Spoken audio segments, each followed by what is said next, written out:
Hey, my craft friends, this is Sophia with Sophia Brings Light. I had been saying that I would do a video of things that I'm reading and what am I reading. And to me, a lot of times, because I just don't always have a space to buy a lot of books, I'll tell you what I do is this is my Kindle app. This is actually the app on my iPad. And this is where I do a lot of my reading. So I'll be, uh, and usually, and I think I've said this many times, I read 2 or 3 books at a time, sometimes 4. If I get tired of one, then I go to the other. So it does take me a little bit longer to get through a whole book, but I like that because I don't get bored. And then sometimes if a book holds my interest, I will definitely read it all the way through and be done with that and go to the next thing. As I'm doing that, I'm just showing you some of the candles that I've gotten. I got that happy fall candle from the Dollar Tree, which that is going. I also got this cute candle, which I put some herbs and some intentions. We won't go there. Got this candle here going that I got from the Dollar Tree. It's almost like a mini cauldron, and I just love it. Isn't that cute? Just so cute. And so in my cauldron, as I go, I'm kind of stirring it up. I just kind of long for fall a little bit, and I got a little bit of loose leaf. I had gotten from Amazon dried flowers and stuff like that. I haven't really used them. I've used them in some things. So I just decided to do me a little dried flower blend. And I think I have lavender, chamomile, and some other dried flowers in there. The intention of bringing a little bit of the beauty of the summer and the spring in those with those florals in there and to use them. And so and they are making a nice little smell in here. So let's go back to the book here, the books that I'm reading. What am I reading? I'm going to go with the first book that I have just finished. Now, I did finish this book. It is The Witch's Path by, like I said, I finished the book. I thought this book was excellent. I really did. Just taking you through how I go through. We'll go to the cover of the book. I just thought The Witch's Path, this is by Thorn Moody, advancing your craft at every level. What did I think about this book? Excellent. I really feel like she met every person at their level of practice. She talked about different things. Again, the cover I really liked, and this is her. She is from North Carolina. She's been a witch for more than 20 years, a high priestess of the Foxfire traditional Gardnerian coven. But you know what? The book was just not about, Wicca or anything like that. It would be for anyone at any level of practice that wants to go through the book. I thought the book, like I said, was excellent. She went through different things when you're hitting a wall, when you go through a slump in your practice. What can you do? She even talked about how to use this book. It's not really a reference book, but it is a book that helps you enhance your practice. That kind of thing is what I think. In chapter 1, she goes over what exactly is witchcraft. And it is a craft, you know what I'm saying? And for some people, it's spiritual. For some, it's not. She talks about making magic. She even talks about different things. One of the things that I like that she talks about is reading books. Making a sacred space is chapter 2 for you. How to do in that. She really talks about you define your practice. Nobody can define your practice for you. So your sacred space, if you are from a tradition, there are traditional ways that you make your space or your altar. But if not, you do it the way that resonates with you. So she's not really like preaching to you. She's just kind of telling you ways and giving you her insights, consecrating your tools. She just really goes over like you're having this conversation. She is saying, hey, this is how I practice. You do you, boo. She doesn't say that, I'm saying that. But you can always make it your own, and she's all for that. So would I suggest this book? Yes, I would. Does it have some very insightful things in here? If you've ever, I'm going to read her first book, which I haven't. She talked about ritual and magic. She talked about magic, period. What is magic and the history of magic. She went over that briefly.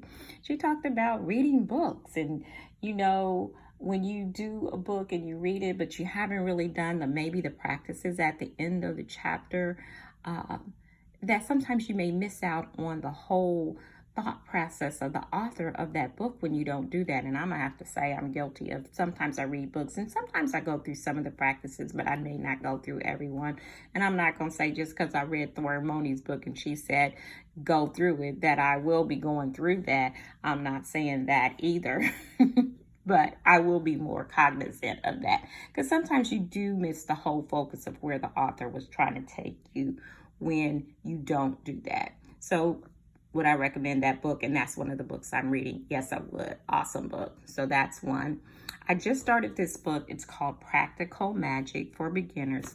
Sometimes I don't have a problem reading books for beginners, even though I've been practicing for quite some time, only because it reviews things. I get some new insight. And in this book, I'm getting some really good new insights.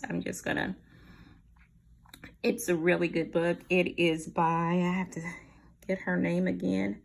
It goes through rituals. It tells you about the tarot card. This is the part that I'm on, telling you about the tarot cards. It just goes basically over different things, divination. It just goes through a lot of cool and different things.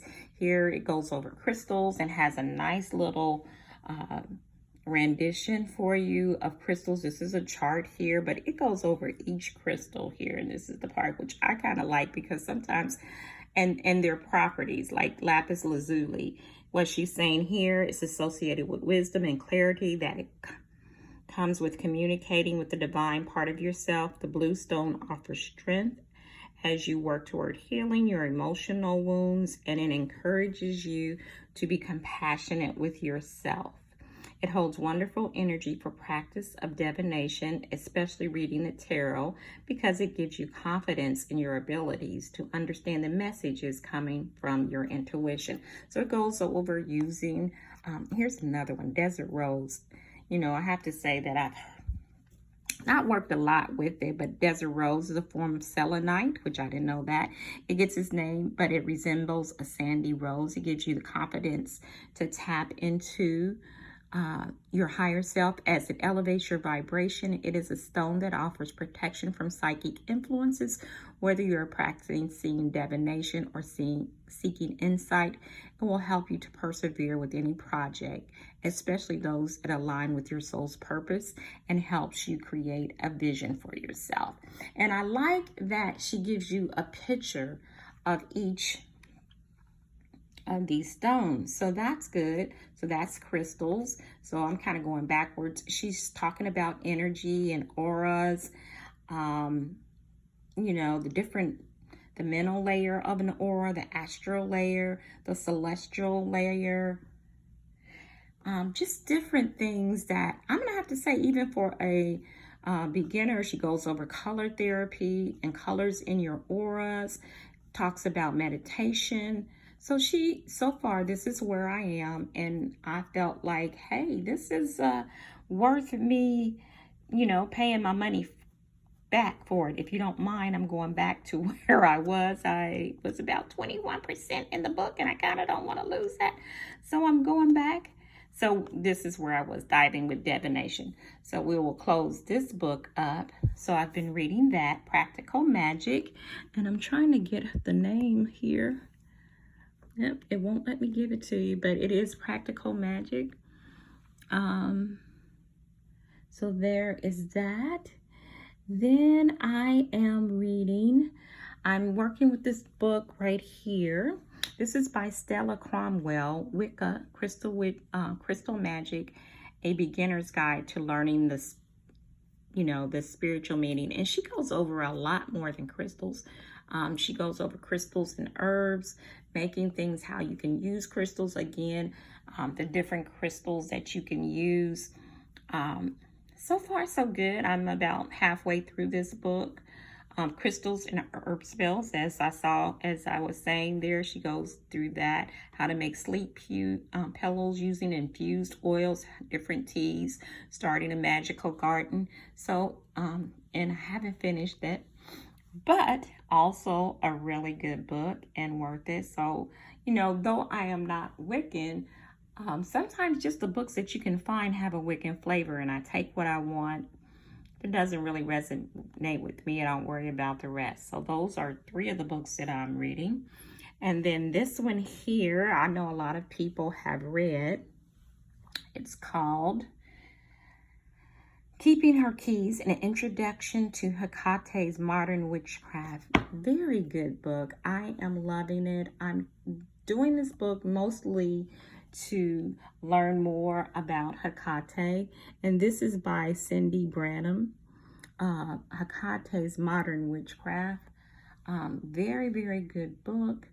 It tells you the history of her. It'll go through things about having a practice in which she is the central focus for this lady. This is what she interacts with Hecate in her practice. That's her main goddess. That is who she works with. She tells you about the different things that you can work with, the different colors that she likes, how to use crystals and those kind of things in correspondence to her. She has exercises again at the end of the book that I think are very helpful. She just kind of really takes you into a deep dive of working with Hecate. This one has plants that, she may, Hecate would like, or that you could use. And here it says aconite, almond, asphodel. Some of these I have basil, bay laurel. She just has a whole, having Hecate's garden. And in a chapter that I was reading not too far from that, she was talking about the animals associated with Hecate, which I knew about the hounds or the dogs, but she also said horses and snakes were also some of those. So she goes through the, different plant associations. It isn't, to me, an in-depth study if you wanted to. I kind of am drawn to her and wanted to learn more about Hecate, and this is a good book, I feel, that can guide you through the practice of that. Then we'll go through a couple of more that I'm reading, and then that will be it. This one right here, I just start reading, Backwoods Witchcraft. We'll go back to the cover of that. Oh, here we go. What did I do with it? Here should be one of the first ones. Backwoods Witchcraft and it's Conjure and Folk Magic from Appalachia. I just think it is a really, really good book. It's by Jake Richards, Backwoods Witchcraft. I'm not very far in the book, but it's more connected to conjure and folk magic from Appalachia. It connects you, and I do live in Tennessee, so this author is from Tennessee, so a lot of the things that he's talking about, I'm really relating to because I live in Tennessee here now, and the folk magic is from Appalachia. He talks about the wisdom of the old people, and that a lot of the folk magic is a lot of those old sayings and stuff, and how they did it. And a lot of people that back in the day, kind of sort of with hoodoo, a lot of them won't claim that they're, a witch or anything like that, but they do practice magic in their way. And how he honors what he learned from his grandparents and people around him. So in a way, I can relate to a lot of it. Very down home and earthy, very, it's so much wisdom in the simplicity of what people do in folk magic. And I guess I'm more drawn to that kind of practice, the simplicity of it, though I have not really studied ceremonial magic, but connected to it in some ways. I am in a coven now, and some things we do is kind of ceremonial, but still, I just like the good old down hominess of um, everyday people, and the simplicity that, and the power and the simplicity that can be with everyday people. So that is kind of that book. So far, so good, and I may, bring more with that. And then these are books that I'm kind of just started. I've read some other books by Lori Cabot. This is one of them. Just starting to read that, The Power of the Witch, the Earth, the Moon, and the Magical Path. She is an excellent author and teacher, because she's done a lot of teaching. She is a spokesperson for witches, has been for years and years and years. So when you're reading her books, you're tapping into all that wisdom that she brings. I'm not going to give a lot of the review because I've just started this book, but it's one of the books that I'm reading. What I'm gathering, sometimes she brings about things and takes you through a thought process on how to practice, or how she practices. And one of the things I like to do in my reading is go with the author and hear what they have to say. I may not always agree with everything they do or the way they practice, but as an eclectic practitioner, if I find something that they do really works for me, I'm good with it. So it's just, and she co-authors this book with somebody else too. And like I said, I just started, but here are some of the chapters in the book. The Ancient Power of Magic, The Old Religion, What They Say About Witches, The Craft of the Wise, The Science of Witchcraft, Alpha, The Witch Life, Everyday Magic, Witch Life Milestones, Witchcraft Tomorrow, an epilogue. It just is, and some of the other books that I have read by her are, you just feel like you're tapping into this powerhouse of wisdom, and whether or not you agree with it or not with everything, it is a good book to maybe take some things from, with that which resonates with you, and kind of leave the rest. Now, the book here, there are two books that I have here. Haven't started. Well, I did start it, Manifesting Magic. I am reading this. I'm in a couple of groups, and this is a group read that I am reading with some other people. I just started it. So far, so good. It has rituals, spells, tells you about ambulance, prosperity. It's by Elham Leafar. So far, I think I'm at 13% of the book. Yeah, with the cover page. Pretty good, pretty insightful. I think it's good. I'll give more once I finish that book. Okay, and then I wouldn't say I have started this book, but this is on my to-do list. Let's say these are on my to-do list. This is African Goddess, Initiation, Sacred Rituals for Self-Love and Prosperity. This is by Abiola Abrams. I just did a review on her oracle cards. They were good, so I wanted to go ahead and get the book and see how that is. Like I said, haven't really started it yet, but it's going to be what I'm going to read here soon, and we'll probably do a book review on that. She has it, like, she takes it to another level with this. Let's just go through some of the titles. The Threshold, Sankofa, Nana Buluku, and she goes over different goddesses and how to, something about them, traditional cycles. She takes you through, it's like you're journeying through these different goddesses and the characteristics and so forth, how to, and bringing that to a modern take. So I'm looking forward to reading that one. I'm going to close that up. And then I read two books by Christopher Panzak. And this one is the Temple of, and we're going to go back here, close the book. Read The Outer Temple, which I thought that was wonderful, and I learned a lot of things from him. So we're going to close that book. And then I am, if I can find it here, no, that's not the one I want. I'm so sorry about this. Shamanic Witchcraft. This is the new one. I'm just starting it, like maybe have read a page or two. I just wanted to read this one because I really like the other two books that he did. And I like his thought processes and the way he breaks things down. He takes you through things and helps you to learn. Now, he does things in a way that he is showing how he does it. I can't say that he's saying take your own and spin on it.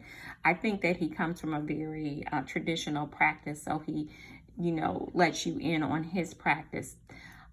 So it's not like he's one of those ones that would say take your spin, do this or do that, like Devin Hunter. But sometimes I think you have to learn from other people. And again, it doesn't mean that I agree with everything that they're teaching. It just is that I like to pull, that I like to learn, that sometimes I don't learn anything. I mean, sometimes I don't see anything that I personally can use in my practice when I read a book, but I'm trying to learn about another tradition. And with his books, I do find things that I can pull that are useful to my practice. But there are some things that I think that doesn't resonate with me. But I'm learning about his tradition. So, and he, I think, is an affiliate with Lori Cabot. And so far, really enjoying that. So those are the books that I am reading. And I'm glad to share them with you. Be blessed. Bye-bye.